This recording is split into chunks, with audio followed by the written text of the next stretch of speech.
Bonjour, nous sommes en 2022, nous sommes dans le site de l'Institut Docteur Angélique et dans une série de vidéos consacrées aux commentaires de la Somme théologique de saint Thomas d'Aquin. J'en suis rendu dans la deuxième partie, ou plutôt la première partie de la deuxième partie, dans la question 30 qui va traiter de la passion de désir, que saint Thomas d'Aquin appelle ici convoitise, et c'est elle qui a donné son nom à la faculté qui porte le nom de concupiscible. Concupiscence, c'est en fait le désir. Donc c'est une passion qui est particulièrement importante en ce sens que c'est elle qui nous fait apparaître à notre conscience que nous avons un amour sensible pour quelque chose. Alors, cependant, ici, saint Thomas d'Aquin en traite principalement comme philosophe. Il veut montrer comment fonctionne la partie sensible de notre être, mais aussi, par analogie, la partie spirituelle. Ça veut dire qu'il y a un désir dans l'esprit de l'homme, pour un bien qui est proportionné, évidemment. Et voilà pourquoi, dans l'article 1, saint Thomas d'Aquin va demander, pour poser les bases de sa recherche, est-ce que la convoitise ou est-ce que le désir est seulement dans l'appétit sensible? Alors pour répondre à cette question, il faut partir de l'expérience et observer notre propre comportement. D'abord, ce que nous faisions lorsque nous étions petits et que nous n'avions pas encore appris les bienséances de la morale. Et donc, un petit enfant, tout petit, disons à l'âge de 2-3 ans, peut désirer quelque chose qui lui fait plaisir, qui est un bonbon, qui est une friandise, quelque chose comme cela. Et là, on peut le dire. Donc c'est son appétit sensible qui se porte vers un bien sensible que lui présente ses sens, qu'il a déjà goûté par exemple, qui est dans sa mémoire. Donc on ne peut pas le nier. Fondamentalement et dans notre première expérience, le désir est lié à l'appétit sensible. Mais nous grandissons et peu à peu, voilà que se développe en nous l'intelligence et la volonté avec l'âge de raison, et nous sommes capables de plus en plus, avec l'éducation que nous recevons de nos parents, de distinguer ce qui est un bien sensible, qui est utile, qui est agréable, et dont nos parents ne vont pas nous priver quand ce sont des bons parents, et ce qui est essentiel, ce qui fait, le bien suprême pour l'être humain, ce qui peut seul lui donner la béatitude. Or, nos parents vont nous apprendre ici que ce sont des biens spirituels à ce moment-là, parce que nous ne sommes pas qu'un petit chat, un petit chien, nous sommes plus que cela. Et donc, très vite, un enfant, à partir de l'âge de raison, et puis quand il dépasse l'âge de raison pour devenir lui-même volontairement raisonnable, il se rend compte que, d'abord, il peut continuer à aimer un gâteau au chocolat et à le désirer, donc son appétit sensible demeure, mais qu'il peut aussi mettre son appétit spirituel dans, exclusivement, les biens sensibles, ou au contraire, suivre le conseil de ses anciens qui lui ont appris la sagesse et chercher un bien spirituel qui n'est pas sensible pour le coup, qui n'appartient qu'à l'intelligence et à la volonté, comme par exemple, se comporter droitement, chercher le sens de la vie, chercher Dieu, chercher la fidélité et le sens de l'honneur par rapport à son prochain. Et donc, à partir de là, on doit conclure ceci. Pour nous, humains, manifestement, les biens sensibles peuvent être objets de désir et de notre appétit sensible, et immédiatement, c'est pour cela qu'ils sont faits, mais aussi de notre appétit spirituel. Et normalement, ils doivent être à titre de moyen. Mais nous pouvons ici aussi choisir d'y mettre notre finalité. Il existe des adultes pour qui, seuls les plaisirs sensibles sont le but de leur vie et qui ne chercheront rien d'autre. Par contre, il existe aussi en nous des désirs qui portent vers des biens spirituels et qui là ne sont exclusivement que la finalité de l'intelligence et de la volonté, donc de ce qui est propre à l'homme, son esprit. Alors quelques objections, et la première dit, il semble que la convoitise, le désir, n'appartient pas seulement à l'appétit sensible, puisque voilà ce que dit l'Écriture, Sagesse chapitre 6 verset 20, « J'ai désiré d'un grand désir la sagesse, parce qu'elle conduit au royaume éternel. » Et donc la sagesse, on le voit, c'est pas un bien sensible, c'est plutôt Dieu qui explique ce que nous faisons sur terre. Donc ceci démontre que la convoitise, le désir, n'est pas seulement dans l'appétit sensible. Alors il faut répondre que oui, effectivement, Le désir, et même le désir de convoitise, ça veut dire obtenir ce bien pour avoir la béatitude, être épanoui dans son être, ce désir peut être spirituel et donc être porté par la faculté qu'on appelle l'appétit spirituel, qu'on appelle la volonté. Et Dieu, justement, puisque c'est le bien spirituel dont il est parlé dans le livre de la sagesse, peut être aimé de deux façons. D'abord pour lui-même, donc d'un amour oblatif, généreux, on veut le bien de Dieu parce qu'on lui est reconnaissant de nous avoir créés, mais aussi d'un amour de convoitise, en ce sens que c'est lui qui va permettre à notre âme de trouver la béatitude. Et donc, il y a dans l'esprit aussi un amour de convoitise, que évidemment on ne devrait pas appeler convoitise, on devrait appeler le désir spirituel, mais on l'appelle désir tout simplement par comparaison à ce qui se passe dans l'appétit sensible. L'appétit sensible étant là où le désir nous apparaît en premier. Alors il faut ajouter que quelquefois dans la ferveur, le désir de Dieu et de la sagesse peut entraîner notre désir sensible. Ça veut dire que parfois la volonté entraîne la faculté sensible vers son propre bien, un bien spirituel. Et là, c'est source évidemment de larmes. Et voilà pourquoi la Bible dit dans le psaume 84, 3, pour montrer la ferveur de quelqu'un qui cherche Dieu, « Mon cœur et ma chair crient de joie vers le Dieu vivant ». Ceci doit permettre de comprendre qu'il faut distinguer donc l'analyse qui distingue bien la faculté sensible, la faculté spirituelle, et puis le vécu. Nous sommes un être humain complet. Ces facultés, je dirais, peuvent fonctionner l'une avec l'autre. L'une peut entraîner l'autre ou l'autre peut entraîner l'une. Ça dépend de ce qu'on est. Alors l'objection 2 va dans le même sens et dit non, le désir peut bien appartenir aussi à l'esprit. Par exemple, si on prend le désir des commandements de Dieu, voilà ce que dit l'apôtre Paul en Romains chapitre 7 verset 18. « Je constate que le bien n'habite pas en moi, c'est-à-dire dans ma chair, puisque ma chair convoite contre mon esprit. » Ça veut dire que la chair elle-même, elle ne désire pas du tout les commandements de Dieu. Elle désire son bien propre, son plaisir, etc. Et donc, par contre, on voit un désir des commandements de Dieu, par exemple dans le psaume 119, 20, « Mon âme a convoité ardemment tes décisions. » Alors, saint Thomas va répondre ici que, le désir, c'est un mot qui peut-être s'applique mieux au désir spirituel que le mot convoitise. Convoitise implique qu'on ramène tout à soi pour s'accaparer le bien. Par exemple, on convoite un gâteau au chocolat, et le gâteau au chocolat, on ne cherche pas son bien, alors que dans le désir de la sagesse ou le désir de Dieu, il y a véritablement, en plus, un amour oblatif. Ce bien est aimé généreusement, et on ne veut pas se l'accaparer. Par contre, on pourra dire que le démon, en enfer ou les damnés, convoitent la vision béatifique, non pas d'un désir sensible, mais d'un désir égoïste, pour la ramener à eux, pour faire de Dieu un moyen qui leur permette d'être épanouis dans leur être, parce qu'ils savent très bien que leur être ne trouve sa plénitude que dans la vision béatifique. Dieu, au contraire, nous demande de désirer la vision béatifique, donc Dieu, il nous désire de désirer Dieu, dans un acte oblatif, donc en renonçant à nous-mêmes. Et ça, les damnés le refusent absolument. Voilà pourquoi il faut bien distinguer la convoitise des démons et la convoitise, un amour de convoitise des saints. Ils veulent Dieu parce qu'ils veulent être avec lui. Cela épanouira certes leur être, mais ce qui compte en premier pour eux, c'est Dieu. Au contraire, ce qui compte en premier pour le damné, c'est eux-mêmes, leur propre bien, et Dieu n'est qu'un moyen. Dernière objection, non, le désir n'appartient pas qu'à l'appétit sensible et pas non plus qu'à l'intelligence, ou aux deux. Il appartient à toutes les facultés, puisque toute faculté désire, s'accomplir, accomplir son acte. Et donc le désir appartiendra aussi à l'intelligence qui désire atteindre la vérité, à l'imagination qui aime bien avoir des images en elle-même. Alors il faut répondre, oui, c'est vrai, mais attention, ça c'est un désir naturel. Ça veut dire que chaque faculté tend vers son acte et donc vers son objet. Alors que là, je parle d'un désir suite à une connaissance.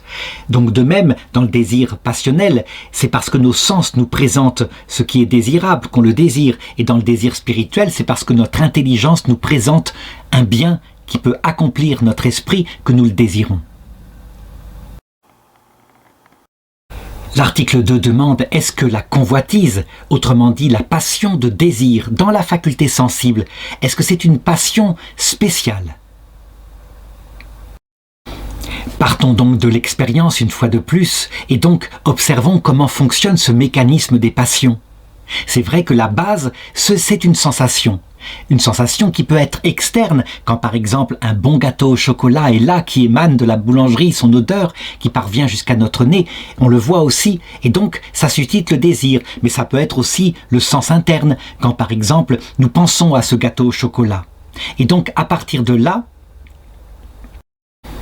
va naître un amour, et cet amour, eh bien, il tend à posséder ce bien sensible, et c'est là que le mouvement de l'amour va s'appeler le désir. Alors maintenant, comment peut-on distinguer, eh bien, les différentes sortes de désirs? De deux façons.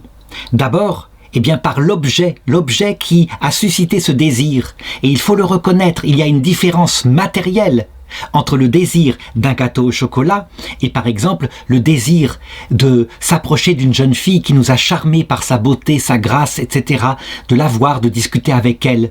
Ce n'est pas le même objet, pourtant c'est le même acte de désir. C'est à partir d'un bien sensible que nous avons un désir. Et là, en l'occurrence, la jeune fille, on ne la connaît pas, mais on a vu la façon dont elle bougeait, donc quelque chose d'extérieur et de sensible. Donc il y a bien une distinction du côté de l'objet, entre le désir et le désir, et puis il y a ensuite une distinction dans les passions elles-mêmes, eh bien en fonction de la proximité avec cet objet. Donc je l'ai dit, l'amour sensible, on dira que c'est quand le bien sensible simplement est présenté au sens. Le désir, c'est quand ce bien n'est pas encore possédé, mais que du coup, fondé sur l'amour, on tend vers lui. Et donc ce désir, eh bien, il va être différent, nuancé, selon qu'il est pour un gâteau au chocolat qui est seulement un moyen, et selon que c'est pour la beauté d'une personne qui là, eh bien, va être influencé aussi par notre esprit qui dit c'est une personne, je dois la respecter. On ne peut pas désirer une personne comme on désire un gâteau au chocolat. Ou alors, c'est ce qu'on appelle le crime à ce moment-là, le crime de quelqu'un qui considère l'autre comme un objet. Alors, la joie sensible, eh bien, c'est quand le bien est présent. Par exemple, quand on mange le gâteau au chocolat, ou alors quand on peut s'approcher de la jeune fille, qu'on peut discuter avec elle, il y a simplement une joie à être là en présence. Il faut remarquer que l'espoir et le désir qui se ressemblent, tout de même, ne sont pas les mêmes passions. À savoir que le désir, c'est simplement, bien, on voudrait bien s'approcher pour féliciter la danseuse, alors que l'espoir, c'est quand on vise quelque chose de beaucoup plus important, comme par exemple, eh bien, éventuellement sortir avec elle, ou peut-être, c'est ce que j'avais pris comme exemple dans les autres leçons, eh bien, en faire un jour son épouse. Tout simplement. Donc un bien important avec des obstacles importants. Et de cela, on peut déduire donc que le désir est bien une passion particulière, une passion du concupiscible qui porte sur un bien en général, un bien qui n'est pas particulièrement important, mais un bien qui n'est pas encore uni à soi. On est en démarche vers ce bien. Alors, une première objection dit « Non, le désir ne semble pas être une passion spéciale du concupiscible, puisque, voilà ce que dit le philosophe Aristote, il dit « L'objet du concupiscible, eh bien, c'est le délectable d'ordre sensible. » Donc, manifestement, le désir n'a pas comme objet le délectable d'ordre sensible, c'est plutôt la passion de plaisir, de joie, au terme de l'amour. Alors, il faut répondre que l'amour sensible, il se porte vers l'objet en général et c'est lui qui provoque toutes les passions. Lorsque le bien est présent, il y a donc le repos dans l'objet et c'est ce qu'on appelle la joie. Mais entre les deux, il y a le mouvement pour arriver à atteindre cet objet.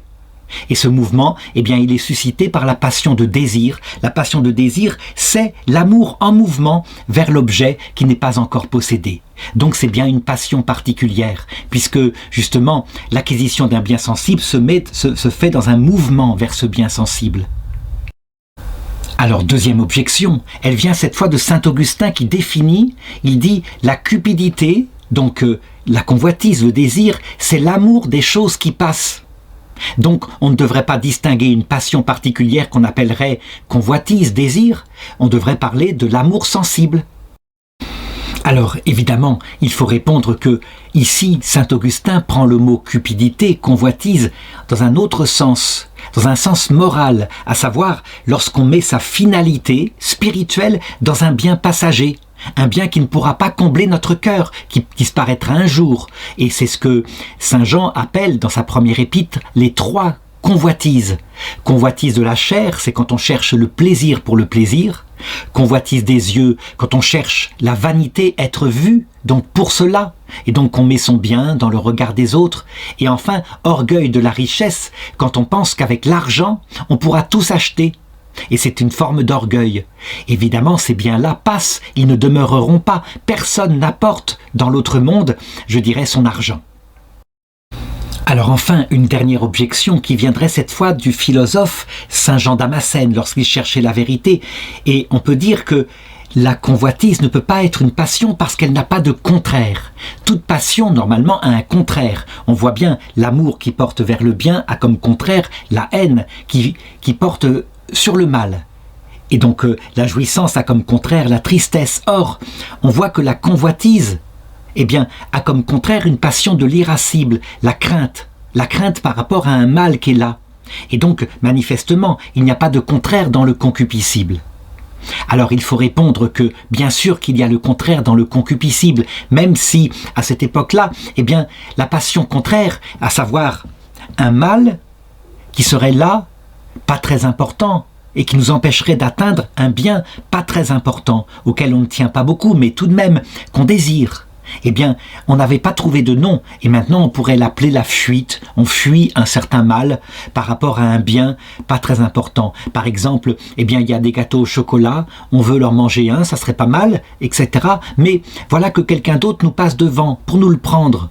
C'est injuste, mais en fait, en même temps, c'est pas très grave. On en aura une autre fois, et donc qu'est-ce qu'on fait? On fuit, on ne cherche même pas, et il passe avant, il le mange. Par contre, si jamais ce gâteau au chocolat était un bien important, alors l'irascible se mettrait en marche. Et là, pour le coup, il pourrait y avoir toutes les passions que sont l'audace. On se précipite avant pour l'avoir avant l'autre. Ou alors, s'il l'a eu avant, la colère. Mais véritablement, le concupiscible, lui, en lui-même, a comme contraire la fuite d'un mal peu important. On voit très concrètement d'ailleurs des gens qui ne veulent pas se mettre en colère dans une histoire familiale par exemple, quand tout de suite une personne qui est là recommence à aborder des sujets qui pourraient nous mettre en colère, parfois pour éviter, on fuit, on sort de la pièce, on va ailleurs, on attend que ça passe et finalement c'est une passion assez paisible que la fuite. L'article 3 est très intéressant, véritablement d'actualité. Il demande, est-ce qu'il y a des appétits, des désirs qui sont naturels et des désirs qui ne sont pas naturels?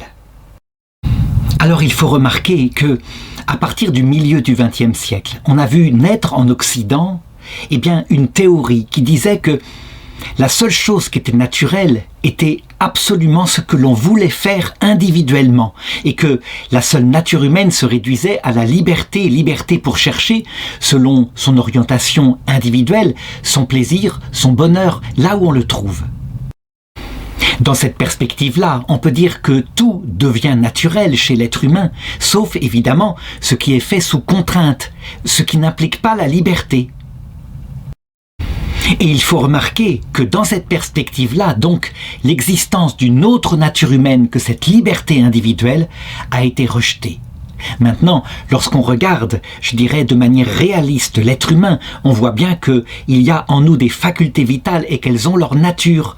Ceci se voit, par exemple, d'un point de vue biologique.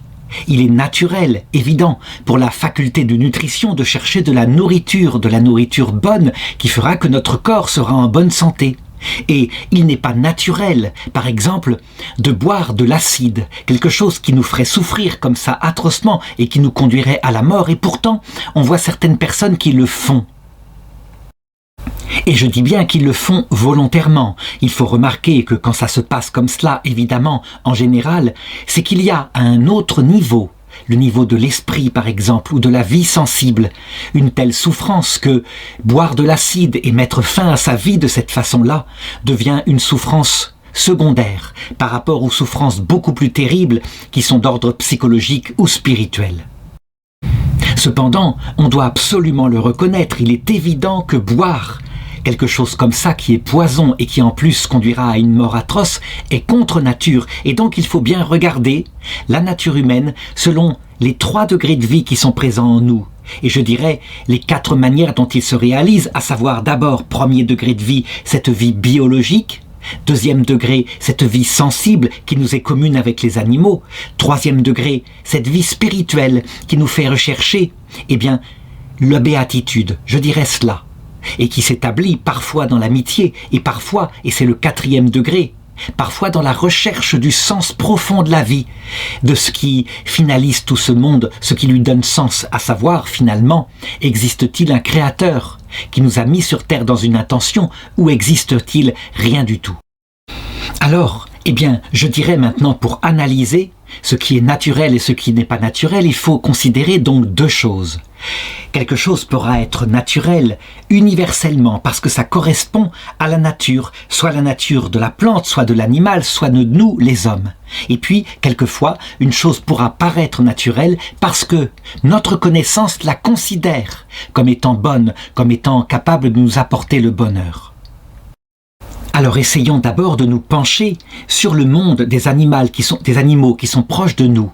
On voit chez eux, évidemment, des convoitises naturelles. Par exemple, un animal supérieur comme un lion, il va chercher à manger quand il a faim. Et puis, il va, selon son espèce, chercher à se reproduire. Et il faudra que le grand mâle, évidemment, ait vaincu les autres mâles, ses rivaux. Et à ce moment-là, il régnera sur un groupe de femelles. C'est ainsi que la sexualité se passe chez lui. Et elle se passe sans expression de tendresse, mais en vue de la reproduction. C'est sa nature. Cependant, même chez les animaux, par exemple, lorsque les choses ne se sont pas normalement développées, dans l'enfance en particulier, soit par un défaut de nourriture, donc touchant la vie végétative, soit par un défaut d'ordre psychique, par exemple l'absence de la mère, le fait d'être orphelin trop tôt, on verra un animal comme un lion par exemple avoir un comportement qui n'est pas naturel à son espèce. On voit même parfois chez certains lions, des mâles en particulier, qui ont eu ce problème d'éducation dans leur enfance, de transmission par le groupe, on voit se développer une forme d'homosexualité. Ça peut arriver, mais ce qu'il faut dire, c'est que ici, c'est réglé en général par le groupe. Ça veut dire que si un lion, retournant à sa meute, a un comportement qui ne correspond pas à la meute réglera les choses, soit en éliminant le lion, soit en lui interdisant un comportement qui serait contre la nature du groupe. Donc il n'y a pas chez le lion, ni d'ailleurs chez les animaux de ce genre, comme les bouquetins, etc., il n'y a pas de liberté individuelle, mais tout est réglé, soit par la nature qui se développe avec l'éducation qu'il lui faut, soit par le groupe. La grande différence, c'est que chez nous, humains, il y a en plus cette dimension de liberté qui intervient. Ça veut dire que le groupe ne suffit pas toujours à orienter notre nature dans le sens de ce qu'elle est. Ainsi, si je prends l'exemple de l'homosexualité, je peux dire que de manière universelle d'abord, manifestement, la sexualité humaine a 2 finalités qui lui sont unies inséparablement. Et ceci se voit par la manière dont la sexualité humaine est ordonnée. Ça veut dire qu'elle se fait effectivement selon un geste particulier qui peut aboutir à donner la vie, et à ce don de la vie peut être associé à un grand plaisir qui justement pousse les gens à s'unir de cette façon sexuellement. Mais elle se fait aussi naturellement dans le sens d'une communication, à la grande différence des animaux qui, eux, le font par exemple habituellement, en général ventre contre dos, et ceci montre que la sexualité animale est le plus souvent ordonnée uniquement à la reproduction. Chez l'être humain, il y a aussi cette dimension de communication qu'on pourra appeler l'amour mutuel. Cette universalité étant posée, il peut se profiler dans le chemin, dans la croissance de l'individu, des choses qui, évidemment, font qu'il ne se tourne pas vers cette sexualité telle qu'elle est naturelle. Le défaut peut être aux différents niveaux de l'être humain. Il peut y avoir un défaut d'ordre physiologique, par exemple chez un mâle humain, l'absence de testostérone, qui fait que manifestement l'instinct sexuel va se développer dans un sens individuellement, un sens qui n'est pas celui habituel que la nature normalement programme. Deuxièmement, il peut y avoir un défaut dans le développement de la vie sensible, parce que la sexualité, elle est liée à tout cela. Et par exemple, un enfant particulièrement sensible qui, dans sa petite enfance, aurait eu un excès d'amour, envoûtant, écrasant, par une mère par exemple, ou alors un manque d'amour, ou au contraire un excès d'autorité, par un père écrasant ou par une mère écrasante, ou alors un manque d'autorité, eh bien, cela pourrait se caractériser par des tas de disharmonie dans la vie sensible, un peu comme je le disais pour les animaux, comme par exemple les singes qui sont proches de nous. Et lorsqu'un singe est orphelin de sa mère et de son père, et qu'il est élevé sans tendresse, on le voit, il y a des conséquences dans sa vie sensible, idem donc pour l'être humain. On voit donc alors, du côté de la perception de l'individu qui a subi ceci, se développer par exemple parfois des formes d'homosexualité qui sont liées à cela, à un attrait, un besoin par exemple d'un père qu'on n'a pas eu ou le rejet d'une mère qui nous a trop dominé. Enfin, il peut y avoir eu un défaut, mais cette fois du côté spirituel, dans ce sens que par exemple une personne s'adonne volontairement, par choix, donc, dans une élection de sa volonté à la luxure, au sexe pour le sexe, recherchant uniquement le plaisir génital. Et cette chose, on le voit, est soumise à la liberté humaine, alors que chez l'animal, je l'ai dit, c'est l'espèce qui règle ça. Et donc, alors s'établit, dans cette recherche qu'on appelle la luxure, des lois intimes à la luxure, qui fait qu'au bout d'un certain temps, le plaisir se tarit, et qu'il y a toujours besoin de nouveautés, de nouvelles pratiques, qui peuvent aller, par exemple, du côté d'une homosexualité particulière ici, d'un genre différent, et c'est ce que raconte l'Écriture. C'est uniquement cette forme d'homosexualité, d'ailleurs, que l'Écriture connaît, quand, par exemple, dans le livre des Juges est raconté comment ces hommes qui voulaient, de la tribu de Benjamin, voulaient abuser d'un voyageur qui était là, un homme qui passait. Et je dirais, finalement, les hommes, pour ne pas bafouer l'hospitalité, leur livrèrent une jeune fille. On le voit, il y avait là une forme particulière de luxure qui se tournait vers l'homosexualité, mais à défaut, pourquoi pas, vers le viol. Le viol d'une jeune fille, j'entends, et ceci est raconté dans le livre des Juges, chapitre 19, à partir du verset 16. Enfin, une dernière cause mérite d'être analysée, qui elle aussi est spirituelle. Par exemple, pour un homme qui, véritablement, n'a pas trouvé de sens à cette vie, un peu comme dans le livre de Qoéleth, quand tout est vanité, parce que tout se termine par le néant, il peut arriver alors que, comme Qoéleth, qui est réputé être le roi Salomon, l'homme se livre à tous les plaisirs avant que n'arrive la mort, et ne respecte la loi naturelle que pour ne pas avoir d'ennui. Bref, je dirais, en regardant tout cela, on le voit, il y a donc des désirs naturels qui suivent la nature humaine, et puis individuellement, des désirs qui ne sont pas naturels, mais qui peuvent être ressentis comme tels dans la connaissance d'un individu. Alors, Aristote et saint Thomas d'Aquin déjà à leur époque étudiaient cela, même s'ils avaient moins de connaissance des défauts qui existent aussi dans le monde animal, et on pourrait regarder le monde végétal. Donc ils prenaient tout comme étant dû à une cause volontaire. Il va de soi que non, il peut y avoir d'autres causes comme je l'ai indiqué. N'empêche que quand on suit les désirs qui sont dans la nature, tels que la nature les a programmés, on peut parler donc de désirs naturels, et quand on suit des désirs qui ne sont pas dans l'ordre de la nature, mais en fonction de notre individualité, on pourra parler à notre époque de désirs contre nature.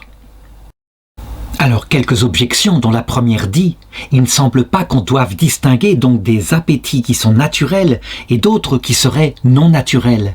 En effet, lorsqu'on regarde le désir aussi bien dans le monde animal que dans le monde humain, on voit que le désir est suite à une connaissance fournie chez les animaux par leur estimative et chez nous par notre intelligence. Donc ces appétits-là ne sont pas naturels, ils sont liés, je dirais, à une sorte de choix, je dirais analogiquement chez les animaux.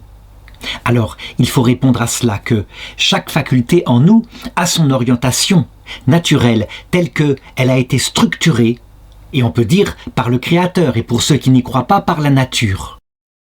Par exemple, nul ne peut nier, en regardant simplement comment est structurée la sexualité chez l'animal ou chez l'homme, que le but de la nature, c'est évidemment le don de la vie, la reproduction.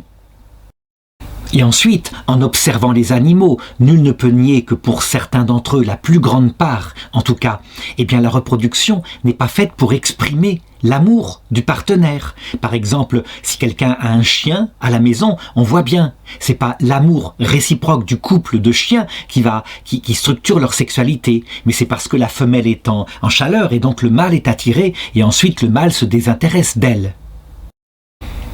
Et nul ne peut nier non plus, en regardant l'homme et la femme, que manifestement la sexualité a été retournée par l'auteur de la nature de telle façon que les choses se fassent dans une communication. Et d'ailleurs, eh bien, les relations entre les hommes et les femmes ne sont pas que centrées sur la reproduction. Il y a véritablement un amour, comme on le voit d'ailleurs dès le départ de la création en Adam et Ève, où Adam dit « c'est la chair de ma chair, l'os de mes os » et il s'attache à elle. Il n'empêche que, on le voit, dans un second temps, parce qu'il y a un très grand plaisir dans la sexualité, eh bien, par un choix volontaire, on peut couper la sexualité complètement de ces deux finalités naturelles et ne la rechercher que dans le seul but du seul plaisir. On peut aussi librement la couper d'une des deux finalités, par exemple ce qui bloque toute possibilité qu'il y ait la vie, ou alors ceux qui refusent de le faire dans le cadre d'un amour, comme on le voit par exemple chez des hommes très durs, très intégristes, où la femme est uniquement une reproductrice. Et voilà pourquoi, on peut le dire, et ça reste valable, il y a donc une loi naturelle de la sexualité, et puis il y a quelque chose qui au contraire peut être décidé par la raison, et qui peut quelquefois s'opposer à la nature. On a évidemment tout intérêt, je dirais, à aller dans le sens de respect de sa propre nature. À moins que, comme le disent certains, il n'y ait pas de nature humaine, uniquement la liberté pour jouir au maximum. Mais cela récolte les conséquences immanentes de leur choix. La deuxième objection va regarder les individus. Lorsqu'on regarde les choix de chacun, en particulier chez l'être humain, où manifestement il y a la liberté, on peut dire que si quelqu'un choisit de mettre son bonheur totalement dans l'argent, eh bien, et à la rigueur, en quoi y a-t-il quelque chose qui serait non naturel par rapport à celui qui décide de mettre son bonheur dans la vie monastique et la recherche de Dieu? C'est une question simplement de choix individuel. Et chacun cherche son bonheur selon, eh bien, les préférences de sa liberté. Alors, il faut reconnaître que cette objection, qui a toujours évidemment existé, mais a été particulièrement développée par le philosophe Jean-Paul Sartre dans la deuxième partie du XXe siècle. Et pour lui, il n'y avait pas de nature humaine, pas d'esprit humain avec une orientation particulière. Et la seule chose qu'on pouvait dire, c'est que si évidemment, par un choix libre de sa volonté, on décidait de structurer sa nature humaine autour de l'argent et de l'argent seul, eh bien, on en paierait les conséquences immanentes, à savoir, on aurait de l'argent, mais on aurait aussi la solitude qui va avec, parce que qui met l'argent au centre de sa vie ne peut pas acheter, par exemple, eh bien, l'amour d'une personne, mais il peut acheter la convoitise d'une personne. Et donc, Jean-Paul Sartre en déduisait que, finalement, sa conception de l'homme, n'ayant pas de nature, et se construisant avec ses actes libres, eh bien, était un humanisme, puisque chacun allait réfléchir aux conséquences de ses actes. Mais, en réalité, il y avait là une erreur. Quand on considère maintenant, eh bien, 80 ans après la prédication de Jean-Paul Sartre, la nature humaine, on voit que, en réalité, elle a une orientation naturelle dans l'esprit vers quelque chose, et que si on se passe de tout pour ne chercher que la matière, par exemple, eh bien, il y a une famine spirituelle qui s'établit tout simplement parce que l'homme ne vit pas seulement d'argent et donc de nourriture matérielle, mais a besoin, par son esprit, de trouver si cette vie a un sens. Et d'ailleurs, on peut le comprendre, je l'ai dit tout au long de ces développements, lorsqu'on analyse l'esprit humain, on voit que l'intelligence est vraiment ordonnée vers la vérité tout entière qu'elle veut connaître, la vérité en particulier portant sur l'explication du monde, et la volonté, elle cherche un amour qui jamais ne s'arrêterait, qui dépasserait la mort. Et ceci, malheureusement, ne peut être réalisé par aucune créature, ce qui indique une nature particulière de l'intelligence et de la volonté, qu'un autre philosophe athée appelé Feuerbach disait « un défaut de la nature, une erreur de l'évolution ». D'où, disait-il, l'invention du christianisme qui comble cet inconscient d'ordre spirituel. Cet argument peut être retourné, évidemment, et saint Augustin le dit, c'est justement parce que nous sommes faits pour le vrai Dieu, que notre intelligence n'est pas neutre, elle n'est pas uniquement table rase, mais elle a une orientation naturelle vers ce que j'ai dit. Alors enfin, dernière objection qui dit, mais parler d'une convoitise qui serait choisie, qui serait spirituelle. C'est quelque chose d'aberrant puisque la notion même de passion, la passion de désir est dans l'appétit sensible. Donc, on ne doit pas distinguer. L'appétit sensible, il suit sa propre orientation naturelle. Et quant à l'appétit spirituel, c'est d'un autre ordre. Un ordre qui n'a rien à voir avec les passions sensibles. Alors il faut dire oui, ce sont bien deux ordres différents, mais dans l'homme, on ne peut pas les séparer complètement. Il faut simplement tenir compte d'abord de l'appétit naturel de la sensibilité, qui elle cherche son bien propre, je l'ai dit, par exemple, de la nourriture qui puisse sustenter le corps et certainement pas boire de l'acide. Appétit naturel. Et puis, pour l'esprit, il y a aussi un appétit naturel. Par exemple, l'intelligence cherche la vérité universelle et en particulier le sens de la vie. Et donc l'intelligence est frustrée quand on la borne à ne pouvoir réfléchir qu'à des choses matérielles, comme par exemple la biologie. C'est très intéressant, mais ça ne touche pas à la vérité universelle. Et ensuite, il faut distinguer l'appétit qui est choisi. Alors, dans le cadre de l'appétit sensible chez les animaux, normalement, je l'ai dit, c'est réglé la plupart du temps par la nature, mais pas tout le temps tout de même, réglé par l'espèce aussi. Et dans le cadre de l'être humain, c'est livré à notre liberté. Donc, on peut soit suivre volontairement l'ordre de la nature, soit au contraire volontairement s'en détourner. Et on peut aussi parfois s'en détourner pour d'autres raisons qu'un choix libre de la volonté, mais pour un défaut de l'enfance, de l'éducation, ou alors une orientation maladive dans le corps biologique qui nous oriente vers quelque chose qui est malsain pour le corps et même pour la psychologie. Alors vient enfin l'article 4 qui demande « Est-ce qu'il existe une convoitise qui est infinie ?» Alors pour répondre à cela, encore une fois, il faut regarder les différents niveaux de convoitise qu'il y a en nous. Donc il y a la partie, sensible, dont je parle actuellement, les passions en particulier, avec la passion de désir. Et puis il y a la partie spirituelle en nous, êtres humains, et donc un désir de la volonté. Quand on regarde le désir passionnel en lui-même, indépendamment de la volonté, on voit qu'il est orienté vers son bien naturellement et ce bien n'est pas illimité. Par exemple, s'il s'agit de désirer de la nourriture, une fois qu'on aura bien mangé, on s'en contente. Et c'est ce qu'on voit, c'est réglé par exemple dans la nature chez les lions. Les lions, une fois qu'ils ont mangé, ils ne vont pas aller chasser pour s'amuser une autre proie et comme ça la voir ici. Non, véritablement, on peut même parfois s'approcher d'eux et on ne risque plus grand-chose parce qu'ils ont mangé, justement. Alors attention, ce n'est pas conseillé. Il peut y avoir tout de même, chez les lions, à un moment donné, l'attitude du chat, le chat qui s'amuse et qui s'entraîne avec sa proie. Donc voilà. Lorsqu'on regarde maintenant l'appétit spirituel, donc ce qui est naturel dans notre intelligence et dans notre volonté, alors on constate qu'elles sont ouvertes de manière potentielle, en puissance, à quelque chose qui est effectivement infini. Je veux dire que la vérité en soi, la vérité universelle, on peut sans arrêt avoir le désir de l'approfondir. On ne peut pas la connaître en acte, et je dirais même s'il s'agissait de connaître simplement cet objet-là. Chaque atome dépasse par sa complexité toutes les capacités en acte de notre intelligence, mais on peut avoir le désir. Et ça tend de plus en plus et tendre de plus en plus vers la connaissance de la vérité tout entière. Pour ce qui est de la volonté qui recherche le bien universel, c'est pareil. Il y a en elle comme un désir ouvert potentiellement à l'infini.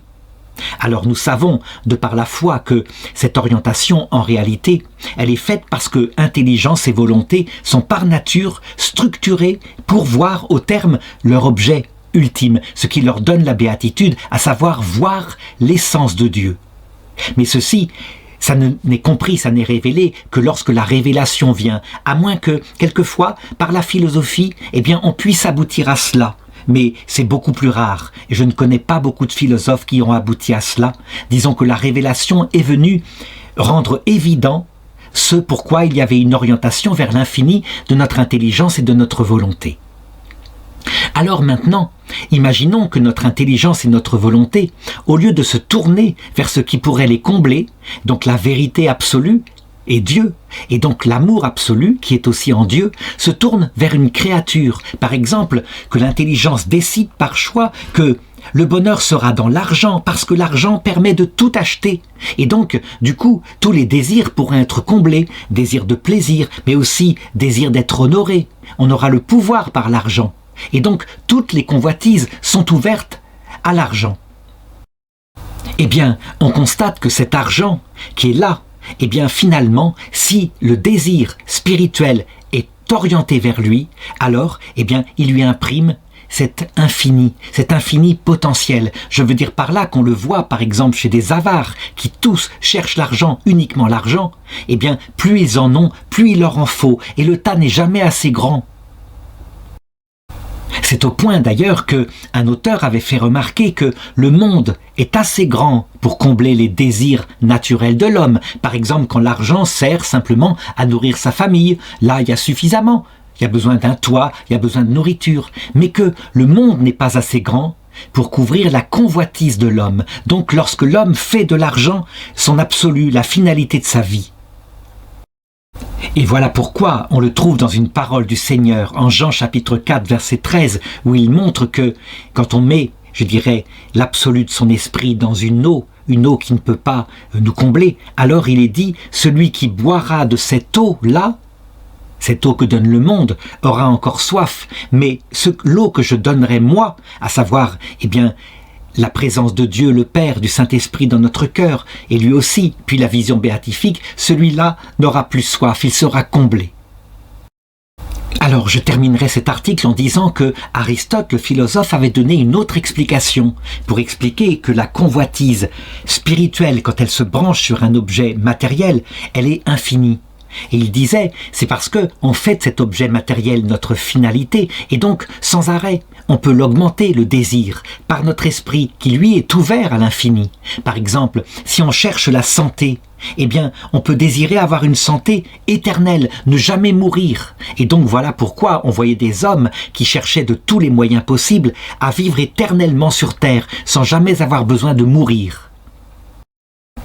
Tandis que si la santé est mise à son juste niveau, qu'on la recherche comme un moyen qui nous permet, dans un passage provisoire sur terre, eh bien de chercher la vérité, de chercher le sens de la vie, de chercher à aimer ses amis, alors dans ce cas-là, elle ne sera pas recherchée pour l'infini. On sait qu'on doit mourir un jour, mais en réalité, pour pouvoir être finalisé et être comblé dans notre désir d'infini par le vrai bien, celui qui se trouve de l'autre côté de cette vie, à savoir la sagesse. Alors quelques objections dont la première dit « Non, il semble bien que le désir est forcément fini. Ça veut dire qu'il a une limite à un moment donné. » Alors le raisonnement est celui-ci, eh bien on convoite un bien et ce bien c'est la fin dans laquelle on veut se reposer. Mais une fois qu'on se repose dans ce bien, eh bien on se repose et c'est tout. Donc la convoitise ne peut pas être infinie. Alors si on regarde le désir de quelque chose de matériel, donc d'une faculté matérielle comme la passion. On peut dire que la passion, normalement, quand elle trouve son bien, ce qui correspond, eh bien, elle se repose dans ce bien. Et c'est ainsi qu'on voit le lion, une fois qu'il a attrapé sa proie, qu'il a bien mangé, eh bien, il se repose, il est en sécurité. Il ne va pas maintenant se soucier de la possibilité que dans 3 jours, il ne trouve pas de proie pendant 15 jours. Ça, c'est un souci qui dépasse l'instant présent. Donc on peut dire que son désir est fini, puis il remonte une fois que la faim revient, et alors il repartira à la chasse pour attraper une nouvelle proie. Mais il y a une grande différence avec nous les hommes, à savoir que nous, par notre intelligence, nous sommes capables de dépasser l'instant présent. Et donc, quand nous avons trouvé de la nourriture et accumulé dans les greniers, nous pouvons donc penser au manque qui pourrait arriver dans 3 ans si jamais la récolte n'était pas bonne. Et voilà pourquoi, même les soucis peuvent porter sur des futurs qui n'existent pas encore chez nous humains. Et donc, en conséquence, puisque, par exemple, la possession de récoltes dans ces greniers donne un sentiment de sécurité, et que ce sentiment de sécurité est porté ici par un esprit, et non pas simplement par, un appétit sensible, il peut y avoir sans arrêt un besoin de sécurité au cas où, et encore plus, si bien que la richesse peut être accumulée à l'infini par la convoitise lorsqu'elle est humaine. Et c'est en ce sens donc que l'homme est capable, lorsqu'il se trouve vers un bien qui ne peut pas combler son esprit, capable des plus grandes folies, que l'animal ne ferait pas, et ceci on le constate. Mais en fait cela s'explique parce que nous avons en nous une faculté qui est naturellement ordonnée vers l'infini, donc vers Dieu. Et donc, quand nous ne trouvons pas Dieu, nous la remplissons de biens sans arrêt, et jamais, jamais elle ne peut être comblée. La deuxième objection est intéressante parce qu'elle montre que, finalement, le bien qu'on convoite, c'est un bien qui doit être adapté à nous comme sujet. Et donc, il n'est pas rationnel, même du côté de l'intelligence, de convoiter un bien infini. Donc on se contente d'un bien relatif, un bien limité, d'abord parce que notre vie elle-même est limitée. Alors la réponse est que, effectivement, si nous suivons rationnellement, objectivement, un regard sur notre vie terrestre qui est passagère, une fois qu'on a 1 milliard, on dirait « j'ai assez, j'ai pour plusieurs vies, pas la peine d'aller rechercher plus ». Mais ce n'est pas comme ça que ça se passe. La perception de l'intelligence, lorsqu'elle n'a pas atteint ce qui peut la combler, le seul bien qui la comble et qui est lui-même infini, à savoir Dieu, peut chercher à l'infini un surcroît de sécurité ou un surcroît de plaisir, le plaisir immédiat ne suffisant pas. Ou encore un surcroît de gloire. Bref, le désir de l'intelligence peut se porter vers un bien qu'il considère comme jamais acquis, parce que, en fait, sa nature, elle, se porte vers un bien infini. Alors enfin, dernière objection, l'infini, c'est sans limite. Et donc, si il y avait en nous un désir infini de bonheur, alors jamais on n'atteindrait le bonheur, en tout cas la béatitude, puisque, justement, il y aurait toujours quelque chose d'autre à atteindre. Et ça voudrait dire donc que le paradis éternel que promet la religion chrétienne est une illusion. Alors il faut répondre qu'il n'est pas nécessaire d'atteindre l'infini en acte, donc par exemple de voir Dieu tel que Dieu lui-même se voit. Pour pouvoir être dans la béatitude, il suffit que le désir soit comblé et que Dieu, qui est beaucoup plus grand que notre désir, le comble et puis le renouvelle, puisque notre désir est de sans arrêt, que rien ne s'use. Et voilà pourquoi la béatitude éternelle est possible, parce que Dieu justement est infini. Et donc que toujours dans le renouveau et en même temps dans le repos, nous serons comblés par lui qui correspond très exactement au désir infini, potentiellement, de notre esprit.